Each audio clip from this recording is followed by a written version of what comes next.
Hey, what's up, guys? Welcome to another exciting and head-scratching episode of Insane Disappearances. Check it out. Get myself a fresh cut. Had to do that. I had to do that before the holidays. Well, I just want to say that it is Christmas Eve, and lucky for me, I'm off tomorrow. I get the chance to spend time with my family the entire day without me having to rush out and go to work. So I'm gonna have me some fun. I got me a 12 pack of Heineken, where I can take it to their house and we just drink, sit back and drink and just catch up on a lot of family stuff, just have a lot of fun.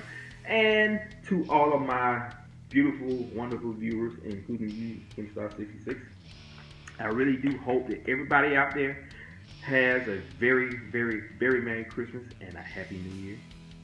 I know I will, because I'll be with my family. And even if it was just me and my mother, it would be just as good because I'm with my mom and everything. Just spending time with family and enjoying the food and enjoying the company of others, very close to me, very near and dear. But anyway, like I said, I hope everybody has a very, very, very, very Merry Christmas and a Happy New Year. And that you bring in the year right with, with a resolution that you can actually keep and actually, keep going. I know a lot of people always say, New Year's resolution is this or that, but they don't really actually do it. And if they do start doing it, they actually bring in a new year by how you started, and then it just kind of fades away. But anyway, now we're getting down to business. Right here. I promised you guys yesterday that I was going to talk about this new case that surfaced about someone who disappeared in a national park in Oregon. His name, actually, I couldn't remember his first name. I just could remember his last name. His name was Shawn Higgins.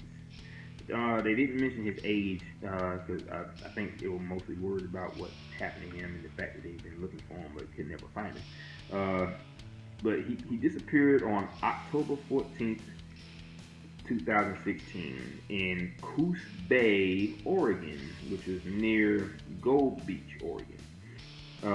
Now, this all this here is in a place called Curry County, Oregon. Now, Shawn Higgins and his 21-year-old son Trevor, I think he has his mother's last name or his father's last name. But anyway, him and his 21-year-old son Trevor went into that area to hunt for deer. And this area that they went into was called Shasta Coastal Drainage in the Bear Camp area. This was about 45 miles east of Gold Beach. Like I said, the area that they went into, it was raining that day. It was very foggy. So later that afternoon, Shawn didn't never come back. Because apparently they went their separate ways to cover more ground where they can find some deer in different spots of the forest. But like I said, he never came back. So when his son Trevor realized that he didn't come back to the campsite, he went looking for him himself, and he disappeared. So when the members of the party that they were in the forest with realized that none of them came back to the campsite where they were at, they called in the SAR teams, that search and rescue. And over 100 people volunteered, along with the National Guard who came in with helicopters. They had K9s, and all this was happening in very thick wilderness. And it was like heavy rains in that area too. But like the search lasted for about 4 days, and they finally found Trevor, who was near a gully, which was about 2 miles from the camp. And when they found him, they saw that he was severely hypothermic. So he got airlifted to a hospital, for them to, doctor on him to make sure he got better. Now on October 25th, the search for Shawn was turned, and he was never found. They never found any trace of him anywhere in that area. It was like he was never even there. So that was pretty much it on that. There's not too much to go by on his case because, like I said, it's still a fresh case, even though it happened about 3 months ago. Right now, they don't have that much information, but when they do, I promise you guys, I'll do an update video on his case. Just in case they may have found something, or maybe there was some evidence that they may have found in the area where he was last seen. Because I'm pretty sure they're probably going through all the evidence. Maybe they did find something, but they just, a lot of times when police or whoever finds any kind of evidence, they don't really release anything until they can determine exactly what happened to that person. So right now, I'm just waiting to see what's going to happen with that. But other than that, like I said, that's pretty much it. I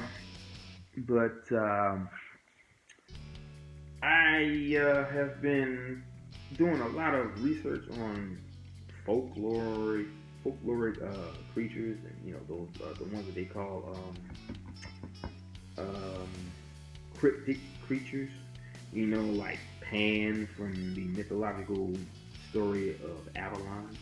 And you got werewolves. You got upright walking dog-like creatures. It's very hairy. You got the chupacabra. You got Bigfoot. You got the yowie in Australia. You even have bunyips, and that's a weird-looking creature. I mean, I got an email from one of my #1 subscribers and viewers, KingStar66, of bunyips, which is aboriginal folkloric creatures that live in the waters of Australia. And they look really creepy looking. They got these big mouths and sharp teeth, and they kind of cross between an alligator, a crocodile, and whatever else. It kind of look like it's a combination of the two. Or like, and if you splice a little bit of chupacabra in there, you got like this weird looking creature with a big mouth, a huge snout, and sharp teeth. But if there's one thing I've gathered from all this, David Paulides has always said that when you read his books, he just states facts. He's a fact kind of guy. He doesn't deal with the. He has his own opinion of what he thinks is going on, but he just states facts, and he gets the facts from the evidence, and he gets the evidence from the profiles, which puts all this stuff together. But to me personally, the way I see it, when you read the books, and he has stated this many a time on Coast to Coast AM, if you listen to his interviews on Coast to Coast AM, or if you watch any of the lectures, or if you hear him hear the broadcast of Coast to Coast AM on YouTube, he always says, you can only get but so much out of the interviews, because that is just a percentage of what he talks about in the book. In the book, he's got geographical measures, he's got distances, he's got all types of criteria. He lays out all of the evidence and the profiles in the book. He talks about everything. So I would implore anyone who enjoys hearing these stories, go get the book. Go to Can Am Missing. That is Can like Canadian, Am like American. So that's Can Am, Canadian American, Missing.com. Okay? You go there, and he has a list of every single book he's got out, even the new one he's got out called Missing 411 Hunters. And see, that's crazy, because this is another hunter's case where someone who was a hunter disappeared. Now you go to the website and you look up all of the books that he got, and he'll have a big list about it, and you go to the section where you got to pay for the shipping. Now, if you're outside of the U.S., you will be paying a lot for it. That's why he says if you're in the U.S., you pay no more than $35 for the entire book, and that's with shipping costs and everything. So Those of you who live outside the U.S., you in Canada or Australia, and you know you're gonna pay all that large price. You can always come here because I will be reading from the book word for word, so that you'll get a good idea of what the book is all about and what he talks about, and you can actually determine what's really going on yourself. Because you have people who read the books who are UFO enthusiasts. Some people are folkloric creature type enthusiasts. Some people are just into the unknown, period. And so they may know a little something about everything dealing with these type of situations, like dimensional portals or parallel Earth or whatever. Okay, because if you read some of these stories on how people just seem to vanish without a trace, it's almost like these people are walking into oblivion. That's the way I see it. Okay, now the ones that are found dead. Okay, let's go through some of the facts here. You got young men, college age, who seem to be coming from a party or a bar every single time. Okay, they leave the party where they either a little drunk or a little tipsy, maybe, I don't know. They leave the party, but for some reason, nobody in that place seems to know where they are. They always say, "Well, we lost sight of him," or we lost track of him. And then, like, everybody in the whole bar or party, for some reason, don't ever see him when he leaves. They don't see him when he's at the party. He could be in the crowd, but they still don't see him. It's almost like whatever is doing this cloaks the person that they want to take. To where nobody around him can see him. They cloak him to where he's invisible to everyone else but himself. And he just walks out. Nobody ever sees him leave. Nobody ever saw him on camera. Even with the CCTV cameras, they show him in the club, but they never show him leaving the club. It's like he's always out of range. So, even for the cameras, he leaves the club. Next you know, they find a person 2 weeks later somewhere, face down in a creek bed, or near any type of body of water. Okay? Like, now, the situations with that, let's go over that part. The people who are found dead after like maybe 2 weeks or more, they're found face down, mostly men, face down, half naked with nothing but their underwear on. Clothes are either missing or folded neatly right next to them, or scattered about in the area, maybe a couple of miles away from where they were found. Sometimes, well, not sometimes, but all the time. The boots or the shoes that they were wearing were gone. Every single time. Why would you kill a person and take the boots, but you leave everything else behind? And here's another crazy part. The people who are found dead, there's never any cause of death on the body. Canines can never pick up the scent of the person that they're looking for. Okay? Which is very unheard of. We got cadaver dogs that are just ready to get out there and just start sniffing and finding the person they want to find. But when they start just going and going and going, here's the crazy part. For instance, you're looking for a little boy who happens to have disappeared from his grandparents' home. Like Keith Parkin's story. Young 2.5-year-old boy disappeared from his grandparents' home or farm in the mountains. He's found 12 to 15 hours later, 19 miles away from where he was last seen. In the mountains. We're talking about 3 mountain ranges. That means he had to go up, down, and in. Up, down, and in. Up, down, and in. Okay? 2 fields, very big fields, and a fence. He's found 19 miles away, lying almost dead in a frozen creek bed, face down. They said when they found him, he was barely breathing and barely alive. His clothes were ripped to shreds. So it makes you wonder, if there's anybody out there that has a 2-year-old, how far do you think your 2-year-old can go in those areas? How far? If you know, hit me up. Comment below with your answer. And give me some ideas of how far a 2-year-old can travel. Because I live in Georgia, so I'm nowhere near mountain range. Okay, so I wouldn't really know. You know, I lived in the mountains, not living in the mountains, but I lived in the mountains, like Stone Mountain Park. But that's a whole different story. It is not like places like the Shaka Mountains, you know, the Himalayas and all that stuff. But these children are being found in these areas that are thousands of miles away from where they're last seen. How can a 2-year-old travel that far with their little feet? That means their feet had to have been destroyed when they were found. If that. Now, if they wasn't found, if their feet wasn't destroyed when they found them, okay, I'm thinking they had help. What kind of help? I don't know. I don't think a person could have carried them. I don't care how strong it was, because sooner or later you're still gonna get tired if you had to carry a child over your shoulder. And then you have the part where this person has just happened to disappear and then he reappears somewhere else.